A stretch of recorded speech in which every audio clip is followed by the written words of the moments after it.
esfera metálica, porque tenemos que hacer la aclaración, cargada. Una esfera metálica cargada. Bien. En este caso, cuando vimos Gauss, vimos que teníamos dos regiones bien delimitadas, ¿sí? Es decir, que si tengo una esfera de radio A, todas las cargas se van a la superficie por la repulsión entre cargas de igual signo, y en el interior no queda ninguna carga. Recuerden que cuando vimos Gauss habíamos visto que para radios comprendidos entre 0 y A, la carga encerrada era igual a 0 y el campo eléctrico era igual a 0. Y habíamos visto que cuando estábamos afuera, para superficies auxiliares cuyo radio sea mayor que A y menor que el infinito, el campo era igual a Q sobre 4pi epsilon 0 R cuadrado. Veamos qué pasa con el potencial. En este caso también el campo es radial y saliente. ¿Sí? ¿Recuerdan? El campo es radial y saliente. Entonces, para tomar el potencial siempre me voy a mover desde afuera hacia adentro. No como el caso del campo. En el campo hacíamos al revés. Empezábamos del interior hacia afuera. Ahora vamos a movernos desde afuera hacia adentro. Y supongamos que elegimos un punto tal como este, que esté en donde el potencial sea 0, y me muevo hasta el radio, o sea, me voy a mover por cualquier trayectoria hasta el punto A en la esfera. ¿Se entiende? Entonces decimos, el potencial en A menos el potencial en P, perdón que muy chiquito, el potencial en A menos el potencial en P es igual a menos la integral entre, siempre recuerden que el radio, para este caso, RB, ¿está bien? O RA, como quieran llamarle. Creo que le hemos llamado RA al primer punto.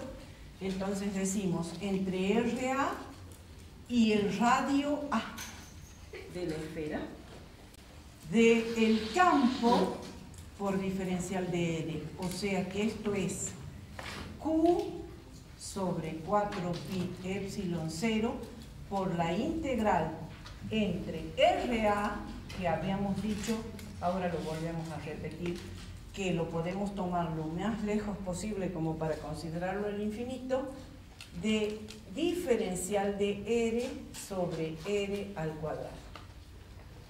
Entonces, si el primer punto está muy alejado, entonces el potencial en A menos 0, que sería el potencial en B, va a ser igual entonces a Q sobre 4pi epsilon 0 por la integral de diferencial de R sobre R cuadrado, que es menos 1 sobre R, entre infinito y A.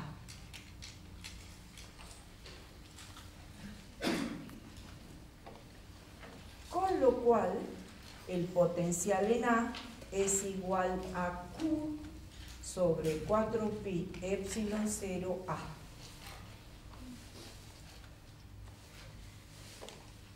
Porque cuando reemplazo el infinito en 1 sobre R, esto tiende a 0, ¿no? Por eso no me hace falta ponerlo, o lo ponemos menos 0, porque 1 sobre infinito es 0, y por eso queda que el resultado final es directamente Q sobre 4pi epsilon 0A.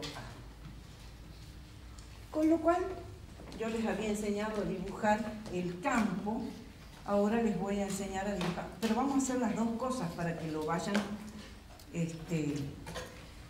relacionando, ¿sí?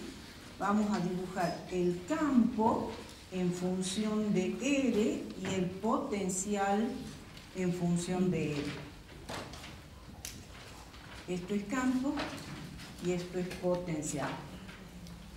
No sé si se acuerdan de la clase pasada, habíamos visto que si este era el radio A, el campo era 0 en el interior y de ahí subía hasta el valor máximo que decaía a 0 con el radio. ¿Qué pasa con el potencial? Yo por ahora estoy analizando esta parte. ¿Se entiende? Es como que voy caminando y voy mirando el campo que crece. Entonces, fíjense, en A, este potencial va a tener este valor. Pero si hubiera tomado 2 puntos más alejados, hubiera sido como que ahora lo vamos a hacer. Si hubiera tomado, por ejemplo, 2 puntos y ninguno el infinito, entonces hubiera tenido que el potencial en A menos el potencial en B hubiera sido Q sobre 4pi epsilon 0 por la diferencia de potencial entre RA y RB. ¿Está bien? Esta diferencia de potencial me está indicando que el potencial también decae, o sea, tiene su valor máximo, lo vamos a dibujar con azul, tiene su valor máximo en el punto A, pero de ahí decae también a 0. Nada más que el campo, esta parte era proporcional a 1 sobre R cuadrado, mientras que el potencial es proporcional a 1 sobre R. ¿Se entiende? Como si fuera más bien una hipérbola, creo, ¿no? Bien. ¿Y qué pasa hacia adentro? Fíjense, ahora estoy parado acá y estoy mirando hacia adentro. Entonces ahora digo, el potencial, perdón, lo voy a escribir acá para que todos lo vean. El potencial en el centro menos el potencial en A es igual a menos la integral entre el radio A y 0 del campo, pero resulta que vimos que el campo era igual a 0. ¿Está bien? Con lo cual decimos, la diferencia de potencial entre A, entre el radio y el centro es igual a 0. ¿Eso qué significa?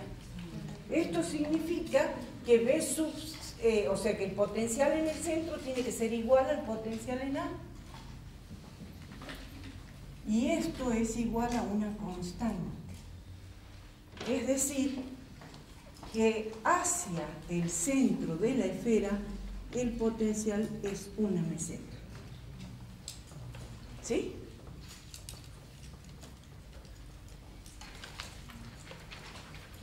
Como esto es una superficie tridimensional, porque en todas las direcciones, nosotros ahí dibujamos un cuarto del gráfico, pero en realidad es una meseta tridimensional, decimos que, así como les había dicho antes, que la línea que tiene todos los puntos de igual potencial es una línea equipotencial, esto es un volumen equipotencial, ¿se entiende? Porque todo lo que hay adentro está al mismo potencial, con campo 0, pero al mismo potencial.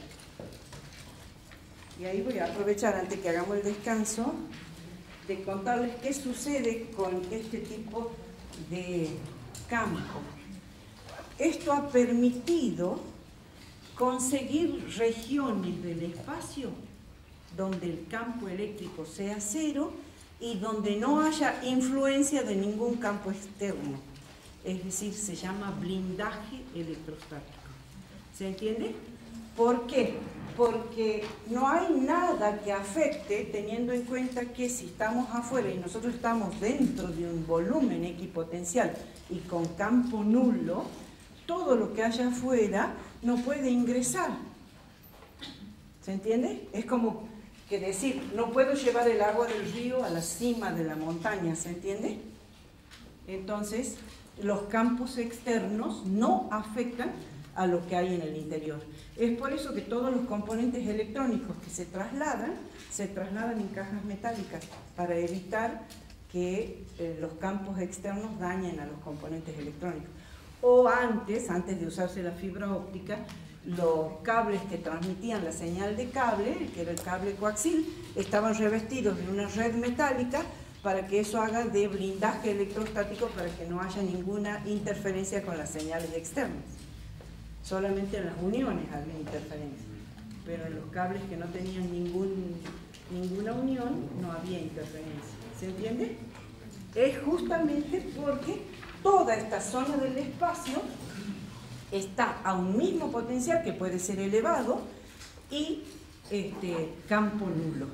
Fíjense que fue el propio Michael Faraday el que probó esto, haciendo revestir de acero una habitación donde él se puso en el interior con un electrómetro, electrómetro, que son unas hojitas de oro que se separan en cuanto existe campo o carga eléctrica, y afuera otra persona estaba generando una tensión muy grande con un generador de Van de Graaff, y afuera saltaban chispas y adentro Michael Faraday no se le movieron las hojitas esas de metal. Entonces con eso comprobó que efectivamente el campo adentro de la habitación era cero. Hoy en todas las aplicaciones de electrostática se usan digamos, esa cobertura que se le llama jaula de Faraday justamente. ¿Sí? Bien, hacemos un descansito y después continuamos con el tercer cálculo.